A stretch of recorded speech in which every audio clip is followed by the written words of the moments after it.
What are kind of the things you're keeping an eye on that, our CE retailers maybe should get ready to line their shelves with as the holidays are here just a few weeks away? If people are, trying to conserve money in their pockets, they're going to go after those discounts. It's going to be a lot more gaming centric, right? It's going to be focused on things that I think kids want, things like the PS5, the Xbox. I think that stuff's going to be just flying off shelves. PC gaming, I'm guessing as well. Those curved monitors, different devices in the gaming space to me really stand out.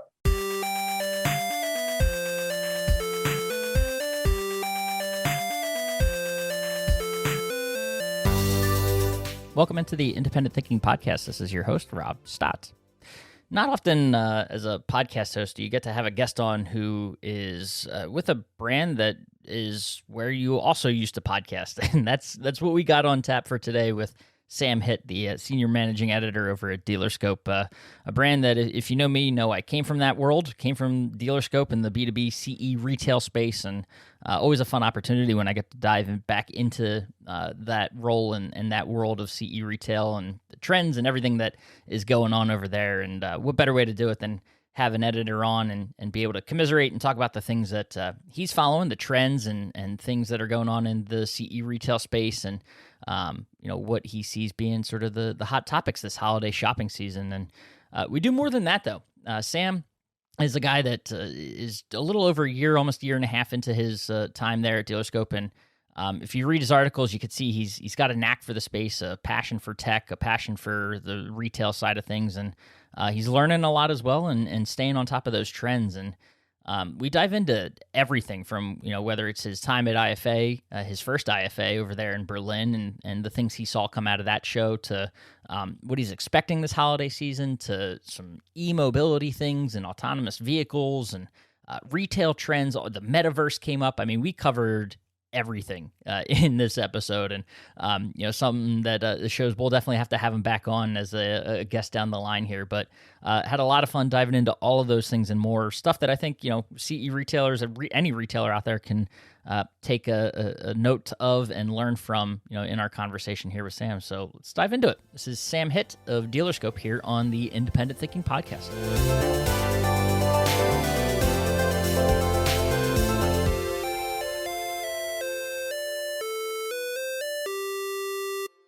All right, we are back on the Independent Thinking Podcast, and I do a lot of these things, it's not often you get to say you get to podcast with someone that works for a place where you used to podcast, but that's what we're doing today, and that's courtesy of Mr. Sam Hitt, our I say, right? Now see, I'm stepping right back into my shoes over there at Dealerscope, but no, the senior managing editor at Dealerscope.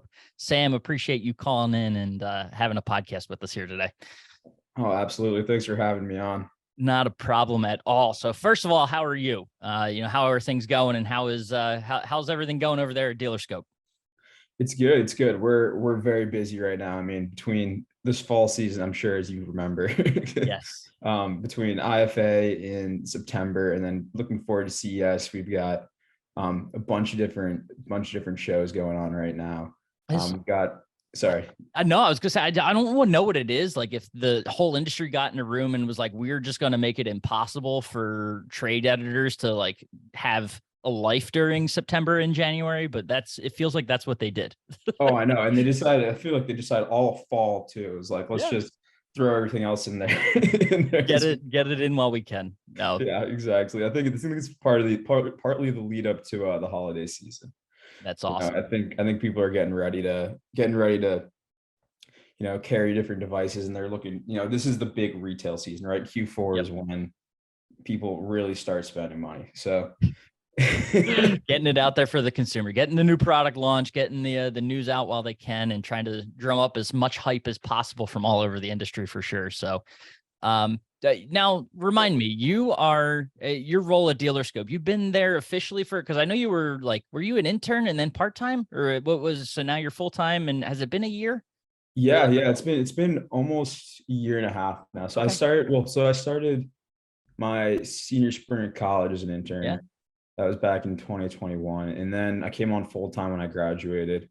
And then obviously, and that was as an associate editor, and then moved up to senior managing editor last April. So So. what's that, year and a half been like growing in the role? What have you taken from it or learned? How's it evolved you in the past, 18 months or so? Oh yeah, absolutely. I mean, it's been great. Like I started out obviously not having too much experience. Like I didn't major in journalism, right? Right? Or anything in media. So it's definitely a learning curve on getting my writing to less academic and more informal, more kind of easier to read and understand, from a standpoint of like an Writing to independent the people. retailer. Yeah, writing to Right. the people, Not a exactly. professor.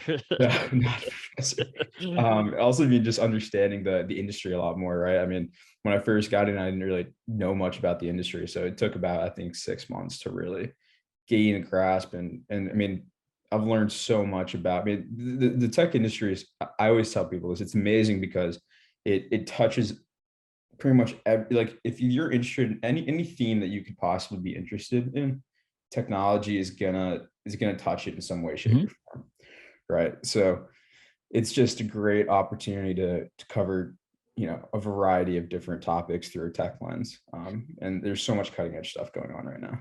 Well, and one of the ways to do, to get ingrained, we make fun of the travel, but is to get out there at these shows. And obviously, I guess early on would have been, with you starting there would have been right around the end of when things, so you got the virtual shows, I'm sure, right out of the gate. And then now, obviously, things are, getting back opened up and shows are happening again. And I know one of those shows was a show that the last time it was held, I was still an editor at Dealerscope. So unbelievable to think that, this September, this early September experience for IFA out there in Berlin was the first one since 2019. But you hadn't missed one in person since I was there, so that's crazy to think. But for those that don't know, IFA, the one of the largest tech shows in the world over there in Berlin, they hold it at the Mesa Berlin campus. It's like, God, what, 20 some buildings of technology across like several floors within each of those buildings. So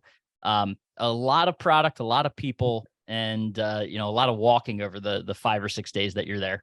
Right. Yeah. I'll put it this way. I think it's about a mile from one end of the campus to the next. I mean, it takes you about 15 to 20 minutes to just walk across the, like, dead shot straight through, Yep. walk across. It's not for the faint of Easy to heart. get lost too. Easy to get turned around on that campus for sure. But Oh yeah, we had it all down to science though. We had our maps pulled up on our phone. They had a nifty little app that helped us, kind of like Google Maps for IFA. that's awesome. Well, what a way to dive into it too, because your first IFA, Mesa Berlin, owner of CT Lab. So obviously we get kind of the treatment while you're out there, right? So you get to experience the show and see it from a different angle. But what was the experience like? I know, was it your first international trip too? Is that a thing or? No, no, no. It Okay. was my first international. So I'd gone down to Mexico in the spring to cover an independent distributor and some Okay. which was pretty amazing. And Yeah. we took me on a trip around Mexico City through both the informal and formal sectors of the economy. So Gotcha. that was a pretty cool trip. But this is my first trip to Berlin, which Yeah. was great. I loved it. I mean, I thought it was a really cool city. Also, I mean, we were there right in the lead up to Oktoberfest, so that was cool. Yes, that's a nice wrinkle to it for sure. But I mean, I'm sure you remember they have the beer gardens on yes, on, all on over the the IFA place. campus. It's kind of one of those tourist traps. They say Oktoberfest, but it's really all September that it goes on. So Right. it is what it Right. is. And I never complained about it. What was um, so what kind of things did you experience, going from building to building? That it's obviously, if I, from what I recall, you see a lot of the innovative tech and things like that, but it's also very much a home show because there's a lot of appliances, more than I, ever anticipated seeing over there, all of the appliances and brands that you see in a different light too, like the Panasonics that have their own big room that are still huge in Europe and things like that. So I'm sure right. a lot to take in, for a first timer over there. Oh yeah, there's some. I mean, like I would put it this way. I mean, I think it's a great opportunity to see the European market, right? I think it's different than anything we'd have in the States because part of the challenge as an editor covering content there is that, a lot of these products aren't necessarily in the States yet, right? So you're seeing all this cool tech, these cool brands, but they're not necessarily operating in the States or have plans to go to the States, right? So you kind of have to filter through all of that to mean, because there's also part of the cool thing is there's also stuff that's like you see it in IFA at IFA, and you're like, okay, I can see this coming to the States and becoming a big trend in the next 5 to 10 years, right? Or growing in the States. And so there's also a lot of cooperation on that front.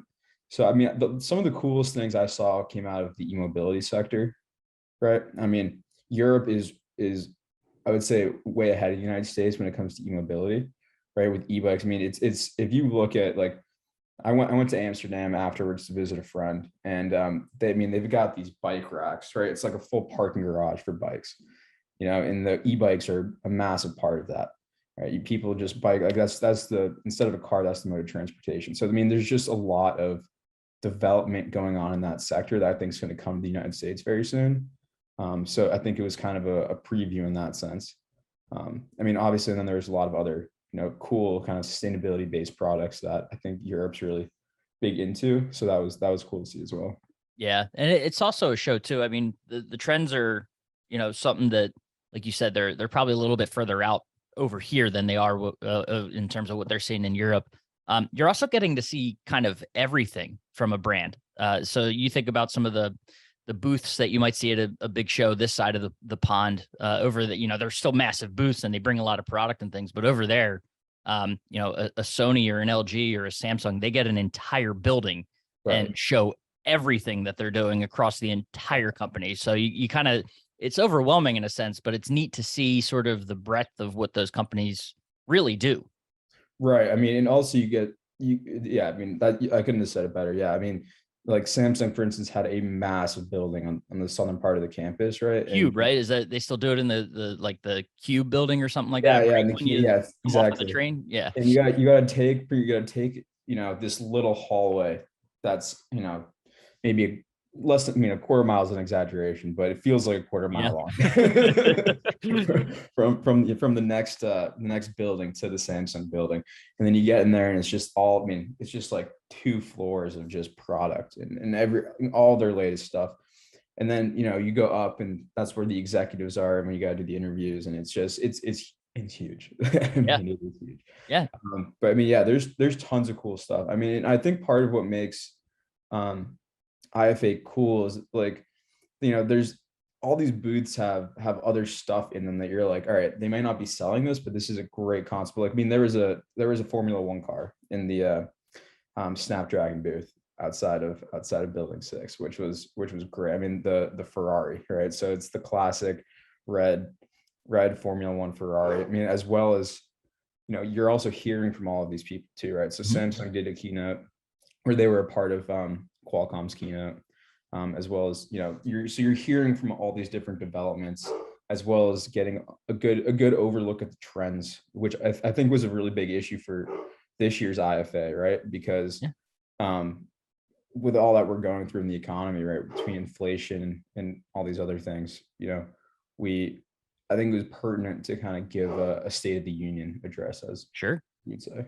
Yeah. Well, you mentioned the e-mobility. Is there any other trends, whether it was like from product you saw or, the kind of the topic of conversation during the keynotes and other education that stood out to you? Yeah. I think one of the big things that me and some of the other editors were talking about, and this is kind of switching gears a bit, was the curved gaming monitors. Yeah. Right? Curved gaming monitors have really hit the market in the last year or two, right? And they're developing. This was our first chance to kind of sit down and test some of these things out. Yeah. And so that was awesome. I mean, it really does feel immersive to a level that you can't find with regular monitors. So Yeah. I think that was really exciting. I mean, some of these things are huge too. I mean, you're getting like 45 to 50 inch curved gaming monitors, which really are designed to match the curvature of your eye, right? So I mean, I think in that segment there's a lot of stuff going on, and I think with gaming too, especially, right, these shows are amazing because it's an opportunity to kind of get a sense of what the product does for the consumer. Something that, unless you're constantly doing reviews, which I know can be very tired and take a lot of bandwidth, it's great to be able to sit down and test out a lot of different products. Yeah. You mentioned those monitors. I still, I have a fake setup here where I'm almost like trying to manifest the idea of a very immersive experience. I got two 27 inches. That's not bad. They're right next to each other, but it's still not that full, seamless one screen. You get the whole peripheral. Right. I think Samsung has one or is coming out with the 55 inch Yeah. that is just ungodly how big it looks. A little screen envy, if anything, but cool to see that sort of stuff. And that's where you get to experience it. That was kind of the fun thing. It's every show too, not just IFA, but like every kind of tech show that you get to go to, and being able to get hands on with the product and see it and that sort of stuff for sure. So neat to think about. And that's kind of one of those things too. We mentioned not to transition away from IFA, but the holidays being right around the corner, is that a lot of these things you get to see, while you're there. That'll be trends that consumers are looking out for, because that's kind of the cool thing too, that for the brands that are there, it's a consumer show, so they can kind of see what the consumer gravitates towards at a Berlin show like that, and with the holidays around the corner, kind of the things that they expect them to gravitate towards in the retail setting. So what are some of those? Maybe it is some of the similar, the same things that you saw at the show in Berlin, but what are kind of the things you're keeping an eye on that, our CE retailers maybe should get ready to line their shelves with, as the holidays are here just a few weeks away? Right. Yeah. I mean, I think that's a great question.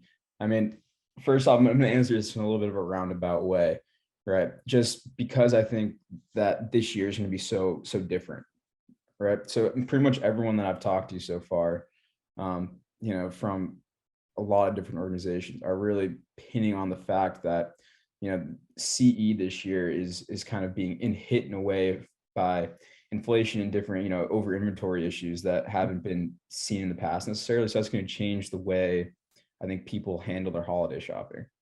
Right. And so, I mean, there's a lot of surveys that have come out about people starting their shopping in September. They've already, I think only like, if I can remember correctly, like 10% of people are planning to start holiday shopping in December.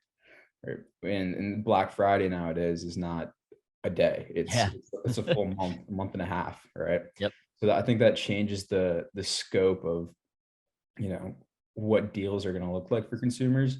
And I think this year, especially because of inflation, if people are trying to conserve money in their pockets, they're going to go after those discounts, right? And I don't know necessarily what type. I mean, gaming is going to be huge, right? So in terms of actual product, I think it's going to be a lot more gaming centric, right? It's going to be focused on things that I think kids want.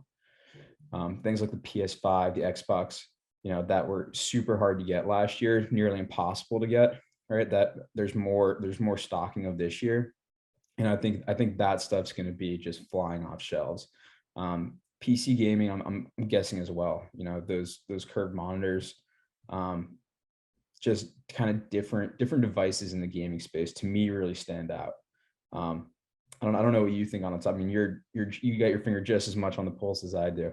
Yeah. Well, it's interesting from the independent side, because the big box where they're going to have their deep discounts and they got their flyers that go out and everything around this time of year. But we've always seen just at a time when TV gets hit hard, especially this time of year, margins get drastically hit as discounts happen, and especially now, not even with inflation, but the overstocking and having to discount those things even deeper than they might have already been discounted. The ability to make money on a TV sale is very difficult, but not for the independent. They typically have, our data shows that they can weather that storm. From the tier one type TVs, the type of customer that's coming into an independent store, they aren't necessarily looking for that deeply discounted TV. Maybe they want a little bit of a deal, but they're looking for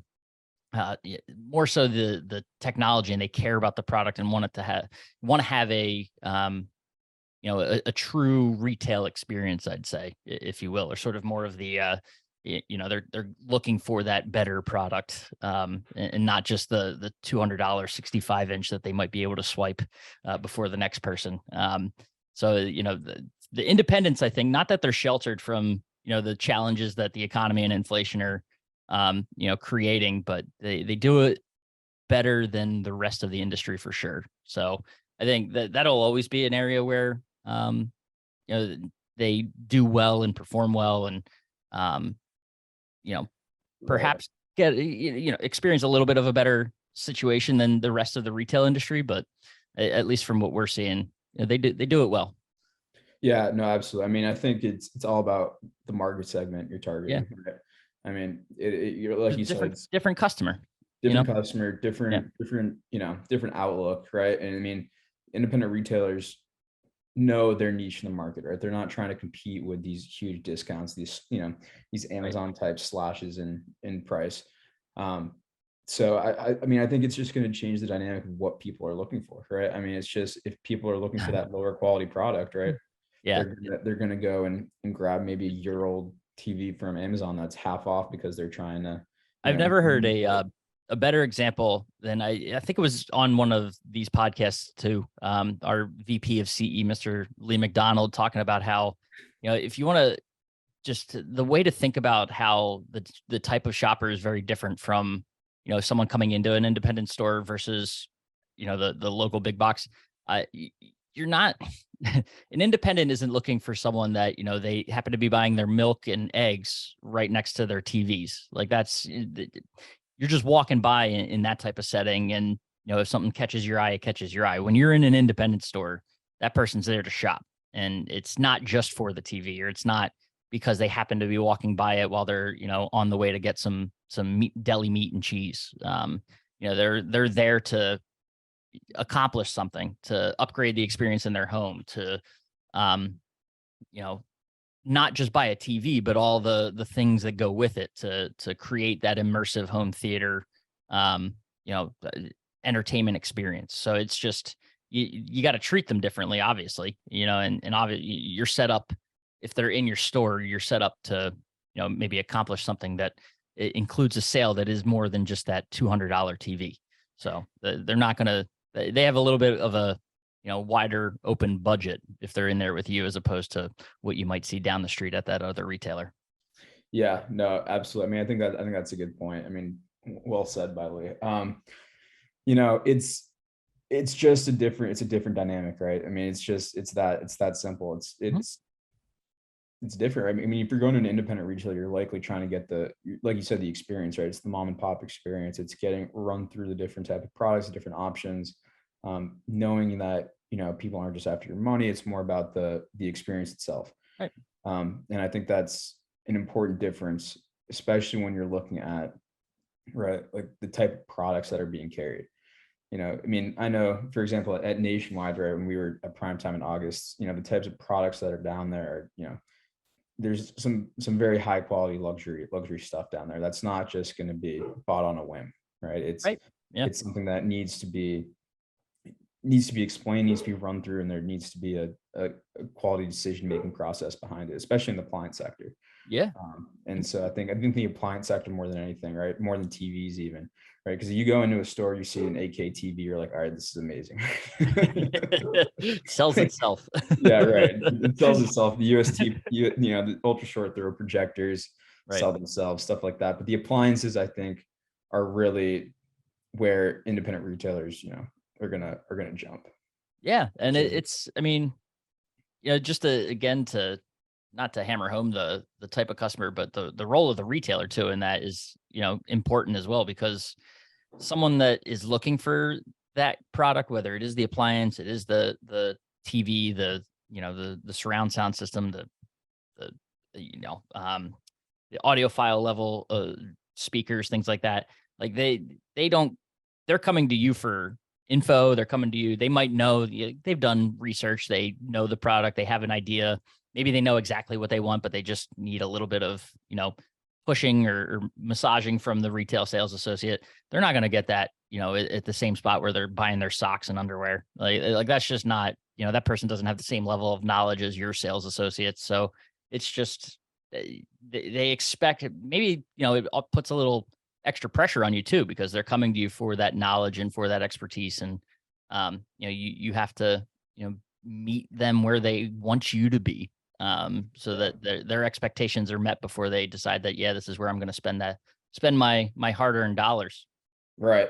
Well, I mean, another kind of interesting, I don't know why I thought of this when you were talking about when we're talking about the appliance sector, but I think another interesting thing is that, right, it's such an interesting market segment because, you know, in my mind's just turning to kind of XR and kind of different immersive Yeah. experiences in retail, right? I mean, you can do this, there's apps now where you can take different furniture items and place it, you can map it out and see what it's going to look like in a room, right? And you can do that essentially with appliances, right? I mean, you can go online, you Yeah. can put them in a different spot in a room, but it doesn't even come close to accomplishing what needs to appliance shopping is very much an in-store experience. No matter how much technology we put in here, no matter how many different types of online retail aids we have, it's going to need to be something that is seen in store, how it works, the different features. It's very much different. You want to It's touch the knobs, you want to see the sight lines, things like that, how it looks in a setting. Like right. just you could, we're getting very down into a rabbit hole here, but we're seeing things like the metaverse and everything that's brought about, the possibilities of like how that influences retail. And I'm like, oh, that's cool. Ready Player One style, like get in there and walk Mhm. around a mall or something like that, what that retail experience is like. But it's never going to compete with being there physically in person. And that, yes, there might be gloves with sensors that you can feel like you're touching something, but it's not the real thing. Like my Right. eyes, you can't deceive these things. They're like, I know what I'm seeing. I know that I need to see it. And I mean, I'd argue that we're, on the younger age of where most of the people that shop at these stores are, and to still hear us talk about it in that way, like in person still matters to us. I think that says something too, to the staying power of this, brick and Yeah. mortar space. Well, I mean, I think stuff like the metaverse is going to be a useful tool for retail, but I don't think it's Right. going to be a replacement. No. And Right. And I think that's the thing. yeah, That's that's the key of it is right. It's going to be, I mean, and I've looked a lot at different kind of retail outlets trying to get into the metaverse, especially brands, right? It's really big with brands, kind of trying to more as an advertisement. I mean, at the moment, especially, it's more of an advertisement yeah. um, tactic than it is like a way to sell product, right? So, um, and I think it's one of those things that's growing in terms of an ad, like as a means for advertisement, right? But it also is going to require a mass, you know, adoption of the metaverse by the American populace in order Right. to really to get to the point that it's That's the nail that you hit on the head, because I can remember articles that I wrote for that publication over there, that's in your hands right now, about the total, like I loved the AR, the VR, XR. That technology is so cool, but it's always been like light years ahead of where the consumer is. Like Mhm. it's for the people at the shows that you're going to. It's for the IFA crowd. It's for the CES crowd. It's for all of the other random events throughout the Mobile World Congress crowd. Like that's who it's for.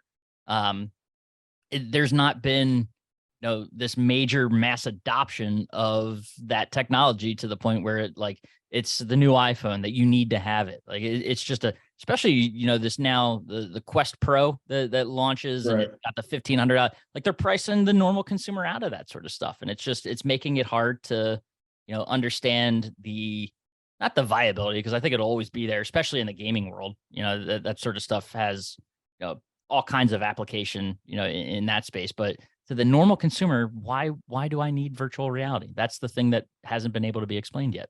Absolutely. I mean, yeah, I think same deal. So it's niche versus, it's need versus want, Yeah. right? It's something that's cool. It's something that's, Yep. intriguing, but it's not necessarily something that you need to use in your daily life to survive, right? It's not necessarily providing It's an your escape, iPhone. if anything. Like Yeah, it's an escape, instead of right? a need, it's like I want to get away from this world that I'm living right now. Let me strap on my virtual reality headset and jump into the metaverse, which also, from what I understand, is having its own issues. So, Yeah. you know, Well, I mean, the cool thing, the one really cool use case I see coming with the metaverse though, is the mix between hybrid work, right? yeah, yeah, It's how to do kind of more immersive, conference calls, just talking with people, being face to face. I guess not well, not being face to face, but being more face to face than you would necessarily be able to be otherwise, right? If you're yeah, talking to someone in LA and you're New York, right? It's Right. going to be a whole different ball game. Yeah. So I was I still think, like, it'd be cool, you call back to the gloves that I mentioned and being able to like have haptic feedback. Like if you could squeeze someone's hand really hard virtually and like they could feel it through the glove, like we got to get to that point. That's what I need to see. yeah, the firm metaverse handshake. You know? you don't see on deals in the metaverse. That's how I need to know. Oh, I think we're probably maybe a decade away from that, a but little bit, a little yeah, bit. it's But a cool concept. I mean, that's the thing, right? I mean, these shows like IFA and CES, I mean, the whole point of them is to show the cutting edge, yeah, and that's what these. I mean, obviously, there's a lot of products there that are currently major sellers, right? I mean, they're really hitting the consumer base's wants and needs.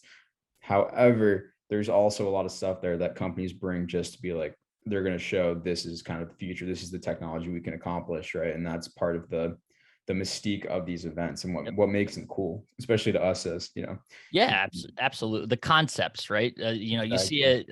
I think the concept car was the maybe the first sort of thing that I think of. Growing up and hearing about like futuristic type product that shows, and then diving into worlds like CES and IFA, where concept product comes out and it's maybe mixing the two. You get the idea of the Indy cars that they do off at the Vegas track that are autonomous that they're racing around. Mhm. So that like stuff that you see like that. So very much sort of the breeding grounds for future technology and what might be possible, in the Right. world down the road. So And I mean, I think it's cool. I mean, so part of what I would say about it is, right, I mean, kind of getting into mobility and autonomous yeah, vehicles and e-mobility, like, electric cars. I think they're going to provide an interesting opportunity for retailers, mhm, in carrying a bunch of different gadgets and accessories, that are going to, maybe be unique for different cars, different brands, and that whole ecosystem once it fully fleshes out and develops over the next 10 years, which it undoubtedly will with, yeah, kind of what's being, it's really being pushed by the Biden administration right now, and mhm, states are moving to develop and create infrastructure for them. right. So I think it's going to be a really interesting Well, dynamic to see how that develops for retailers. I mean, not only in the sense of like you can put chargers outside of your stores, right, to draw traffic in yeah, because people are going to be there for 20 minutes charging their cars, but also what other gadgets and accessories, because they're interesting EVs in the sense that like they're more tech related. Like you're not going to buy a gadget for your for your Honda, right? right, Like, or right. your Accord Yep. or whatever.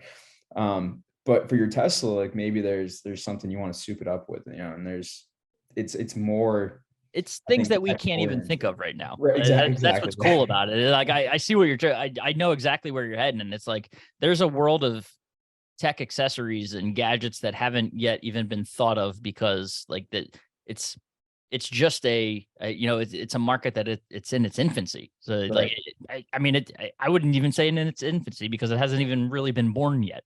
Like there's things out there, there are cars out there that are doing this, but we're not really seeing truly autonomous vehicles out there, and the ones that aren't super successful yet. They're getting there and they're improving, but um it's still a category that is years away from maturing. So Oh, the absolutely. idea I that we mean, could have product that like you said upgrades that in-car experience or how the car performs, that sort of stuff, that is yet to even be a twinkle in some tech purveyor's eyes out there. So right. Yeah. And I mean, it's going to be super interesting. I mean, once we get through these next 2-3 years, right, through this chip shortage, and we get to the point where some of these, EV manufacturers that aren't named Tesla kind of start figuring out production, right? And really, yep, because I mean, they're going to do it, right? And there's going to yeah, be companies out there that are going to be able to mass produce, EVs to compete with Tesla. And I think that's going to completely change the landscape of EVs because it's going to require a whole different set of infrastructure. mhm, So I just think it's going to be interesting to see kind of how the industry develops, and I think there's going to be a major opportunity um, for everyone in the space really to hop on board, especially independent retailers. yeah, So I think it's going to be another one of those niche markets that's really high tech, and it's going to need a lot of it's not gonna be something you're buying next to your eggs and your bread, right? Hey, maybe a whole new class of retailer develops Right. around this. There's some out there. Obviously, I think I did it even and unboxed it, like a car, audio retailer somewhere down in like Delaware or something like that. That souped us up with some in-car audio and things like that. But maybe a space for them there, but could be a whole new style of retail, experience that crops up because of this. But Yeah, absolutely. I mean, I think the possibilities are endless. it's nuts, man. Well, stuff we could say for a whole nother podcast, because this was a lot of fun. And, clearly, we went down paths that I didn't even think we were going to go down. So this was, really cool to do, and had fun diving into it with you. So we'll make sure to have you on again so that we can, explore the tech space a little more and see what's new and trending. Oh, absolutely. Yeah, it'd be great. I mean, so much going on, so much to talk about, so many rabbit holes. And if you're listening, be sure you can head to dealerscope.com. We'll throw all those links and everything down in the description and under the video version of this if you're watching. So to get all the latest news info, sign up for their newsletters. There are many of them, I know, and the magazine as well. They keep you guys busy. So I took up too much of your time. You got to get back to writing so that those pages are filled. Busy season right now. That is for sure.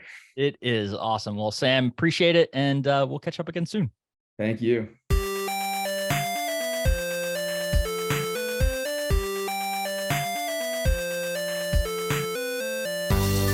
Awesome. And thanks again to Sam. I mean, I said it at the top, I really had a great time diving into so many different aspects. Obviously, the CE trends and things he sees going on there, but also just the retail trends, and all the stuff happening in the space and where it's heading and things that retailers should keep an eye on. So lots to for sure take out of this conversation and digest and see how we can't put it into practice. So appreciate Sam and him taking time during a busy part of the calendar year to talk with us and share his thoughts. And as always, appreciate you listening to the Independent Thinking Podcast. And we'll catch you next time.